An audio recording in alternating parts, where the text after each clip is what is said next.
long overdue, long awaited. Gonna be doing the shocks on my 99 Mazada Protege. Amen, amen. I'm gonna start off with one side and see how much of a battle it is. Because I'll be honest, I am expecting a fight.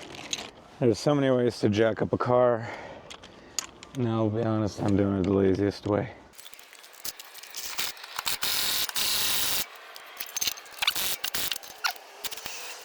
Okie doke. Now, once we have our car jacked up, I want to pop off the hub cap. Man, that thing is dirty. Something I honestly should have done while she was on the ground. Let's get the wheel studs going, but you know, for to be smart, work hard, not smart.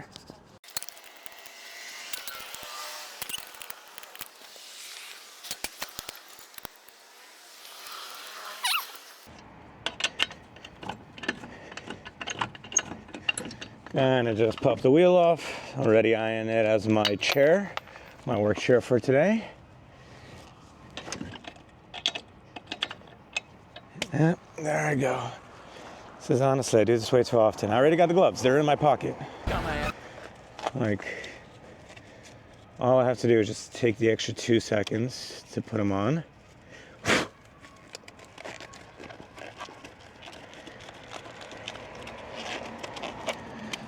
It's a pain in the butt. Hands get sweaty. But it does save a lot of unnecessary mess.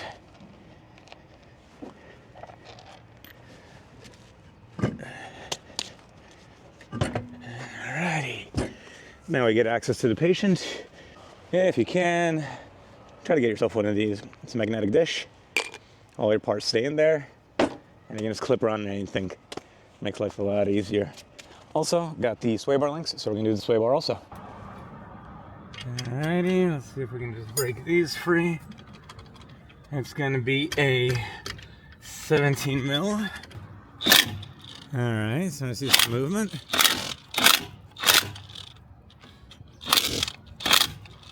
Alright, I was kind of hoping this wouldn't happen. Now we have the other side spinning. I need to get a 17 mil on both ends. And start working that nut off. There we go. That's the worst of it.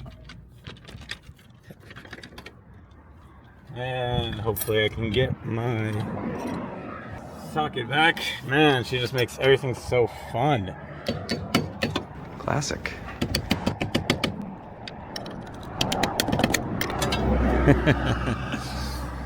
She loves her attention. What can I say? All right, before I release both of these, this guy I'm gonna just take out with. I'm afraid I'm gonna have to cut this out, the sway bar link, which, you know, that's life. Seriously? Seriously. Right now what I'm gonna focus on getting the clip for the brake line out. Remember this guy from one of the rear shocks. He's also a pain in my butt. Oh look, at least we have a good view of him now. This little clip. We have this tooth on the end. So we just want to get something in there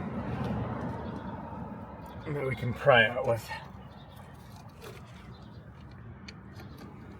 Just like everything else in this car, it's very rusty.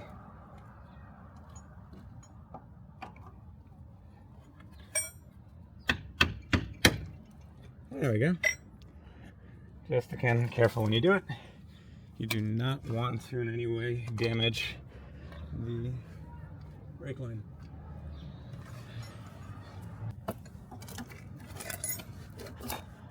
Ah, there she is. Save it. You're gonna need to use it later. Brake line in, pops out. There it is. On the top side, you want to get to your strut tower. We're gonna get to this guy later.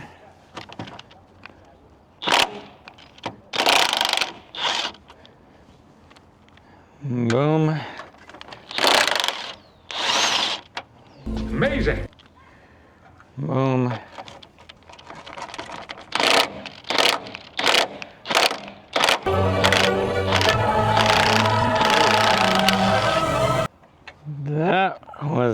miserable.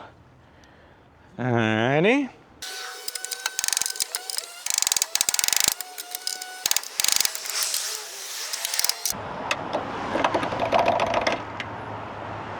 Alright, a few ways to skin a cat or wash a cat, however that goes. Fun. Alright, let's hope the last one doesn't want to be such a pain. There we go. You see it's opening up, so it's falling down. Alright. Last nut is off. New shock should come with new nuts, so I'm not really mourning those too much. Alright. So the shock will drop out if we put pressure on it. We want to make sure we have everything ready underneath. Let's go there. Alrighty. So this guy is free. You drop it at the top. I drop my Insta360. Man, this Insta360 gets his ass kicked for a living. Now we're looking into this kind of situation. The shock itself is free. We're going to reuse this guy. But we have one thing still holding it in. Alright? The sway bar link. Wait, what?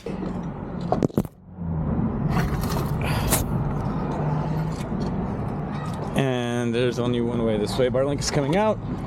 I'm pessimistic about it because the rear ones were the same. The only way it's coming out is with a grinder. So let's get the grinder and get medieval. This is a job I wish. I was hoping I would never have to do in my life. And so far I've been able to get away with it. I've changed so many shocks. But I was not able to find the strut and the shock separately. So the first thing is we got to compress this spring, which a lot of people know could be a grenade. And I wouldn't even dare to attempt this without the proper tool. Again, I love using Aries. Aries, they have a lot of specialty tools at a very affordable price. You don't gotta feel like you're breaking the bank for a tool that you're only gonna use once. Yes, please. Let's take a look at what we have. These little guys, little. And all we wanna do is we wanna get it around both sides of the spring.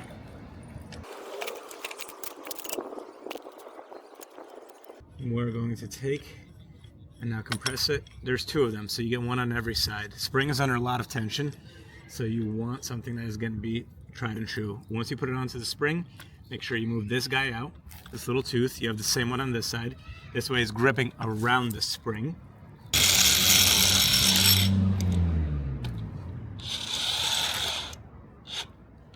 There we go. I'm going to snuggle that guy up. Now I want to install the other one.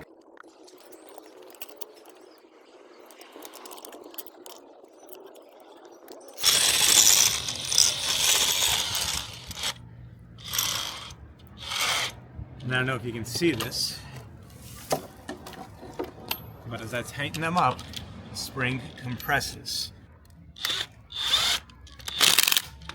The spring compresses. I'm going to just go each side.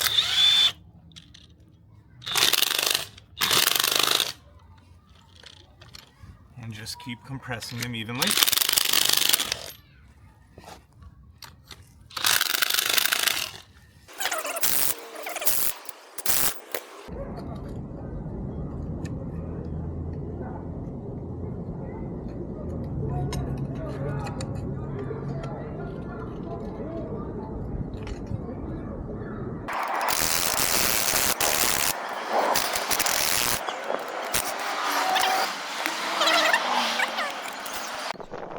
One little problem that I incurred, it actually forced me to have to do this job over a few days, is that when you get all the parts, I got all my parts off Rock Auto, I got the spring, I got the strut, I got the top seat, I got everything that I had for the spring assembly besides one spring seat, which I found on the original at the very top of the shock.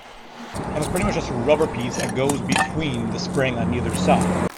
For some reason, any diagram I saw online did not include this. Everything in Rock Auto I couldn't get it, but when I took the old ones out, the old shocks, I found that there was a spring seat. It's this rubber piece that goes around the spring where the spring connects on either side to the housing. And that makes sense. If you're going to have metal on metal, you don't want it just clambering around and wearing out. So I had to take, and as much as I hated it, reutilize the old spring seat for the top of the shock, and then I could reassemble the new shock and install it.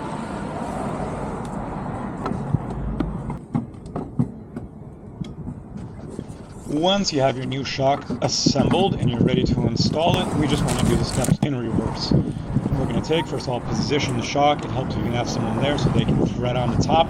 Even one nut will hold it in place at the top of the strut tower. Afterwards, we will want to take and position the bottom part into the knuckle. That can be a little tricky. Finagle it around, it'll absolutely fit. If you're having any difficulty, you can try to take and pry the pinch knuckle open. That'll make it easier. Afterwards, we want to just take and connect everything. All the nuts on top of the strut tower. The bottom metal piece. So just get one side in. On the bottom of the shock, you're going to want to connect a few things. We want to make sure the sway bar link is connected to the shock. We want to make sure that the brake line sits on the side of it. And on the bottom of where it connects the knuckle, we're going to have two 17mm bolts. Just feed everything in, make sure we torque it down nice and snug. Sway bar link may be a little tricky. We did replace, because I had to cut the old one out. The new one is sturdier, it's a little bigger and beefier. Do want to tighten it in, and we just don't want to over tighten it. To be safe, I like to just go over everything one more time, making sure both the bolts on the knuckle are tightened down. Also, our sway bar link in both areas, and don't forget to clip the brake line in there. Make sure all 4 bolts on top of the strut tower are connected, and then you're going to be good to put your tire back on, put the car back down, and my favorite part, take it for a test drive. Congratulations, you changed the shocks on your 26-year-old Mazada Protege. Hopefully you found this helpful. Stay safe out there.